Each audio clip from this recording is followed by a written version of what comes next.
Quels sont les enjeux, les priorités des entrepreneurs? Jean-Marc, vous recevez Xavier Gendron, fondateur de Biwi. Vous accompagnez les entreprises à chaque étape de leur transformation digitale vers des entreprises en réseau. Alors, comment devenir une société hyper connectée? La réponse en interview. Xavier Gendron, bonjour. Bonjour. Pour répondre à la question de Noémie, il y a beaucoup de chefs d'entreprise qui viennent dire « Mais à quoi ça sert d'être digitalisé? Ça marchait très bien avant !» Alors pour faire très très simple, là, forcément avec ce qu'on vient de vivre avec la crise du Covid, je pense que tout le monde maintenant, que ce soit des TPE, des PME, des entreprises de taille intermédiaire ou des grands groupes, ont compris l'intérêt des outils collaboratifs, notamment pour équiper le télétravail, ce qui est notre cœur de métier, puisque nous on accompagne les entreprises sur ces sujets. Je comprends bien ce que vous dites, mais le télétravail c'était une alternative à l'impossibilité de faire du présentiel dans un bureau. Tout ça ne va pas durer. Alors, nous, on est convaincus que le collaboratif, c'est le pivot de la transformation. On va revenir à une vie normale des entreprises. Pas forcément, puisque je pense que le télétravail va s'installer durablement, que finalement tout le monde va être adapté et habitué maintenant à faire des visioconférences plutôt que de prendre des TGV, comme je l'ai fait ce matin en venant de Lille. Ouais. Donc nous, on constate deux types d'entreprises, les TPE-PME, qu'on accompagne avec une offre très spécifique, qui est un prix par utilisateur et par mois, parce qu'elles n'ont pas les moyens de se payer des gros projets de transformation complexes.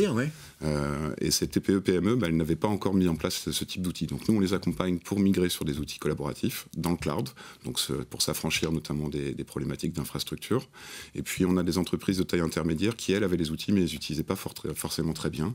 Donc on a formé sur Microsoft Teams, par exemple. Qu'est-ce qui est le plus difficile dans le passage à la digitalisation pour une entreprise? Il y a un problème de génération, il y a un problème de culture, de formation, non? Alors c'est essentiellement l'accompagnement du changement, vous avez tout à fait raison, puisque finalement les migrations, maintenant ça fait plus de 10 ans que tout le monde les réalise. Oui. La clé, elle est sur les usages, donc on travaille. Donc la pédagogie, la communication, tout ça, c'est dans votre escarcelle. C'est dans notre ADN. Donc on commence par bien caler les usages avec les métiers, en atelier, d'1h30, ça va très vite. Et on parle d'usage, on ne parle pas d'informatique ni de fonctionnalité, on parle d'usage. Une fois qu'on a identifié les bons usages collaboratifs, pour les personnes concernées, on va définir un plan de déploiement des outils, les regrouper dans ces fameux digital workplace, ces environnements numériques de travail, et ensuite, on va mettre en place des plans d'accompagnement du changement, c'est-à-dire de la formation, de la communication et de la formation sur les usages pour les personnes concernées, avec généralement ce qu'on appelle les ambassadeurs. En 2 mots ou 2 chiffres, le bilan que vous faites de l'année du Covid, c'est quoi?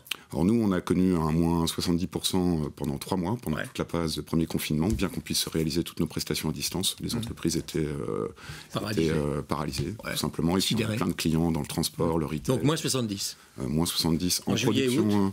Ça a repris à partir de juin. Et là, à partir de juin, tout le monde s'est dit il faut qu'on s'équipe parce qu'il va y avoir une deuxième, une troisième vague. Donc, on a vu des TPE-PME migrer dans le cloud et nos clients lancer des projets de migration documentaire. Ça a rattrapé le retard ou pas? On a rattrapé le retard en prise de commande, on a rattrapé le retard en facturation. Donc, on va finir l'année à plus 5%, là où on faisait plus 15%. Ça va. On a la chance d'être assez résilient. Malheureux, hein.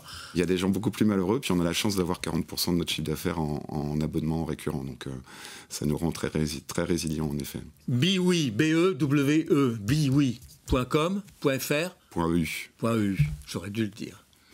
Merci Jean-Marc, merci à Xavier vous. Gendron. Je rappelle que vous êtes donc fondateur de Biwi, expert sur les systèmes d'information collaboratifs de type cloud. Et c'est déjà l'heure de se quitter. Merci de nous avoir suivis. Mais on se retrouve demain avec d'autres entrepreneurs. D'ici là, je vous souhaite une excellente journée sur Bismart.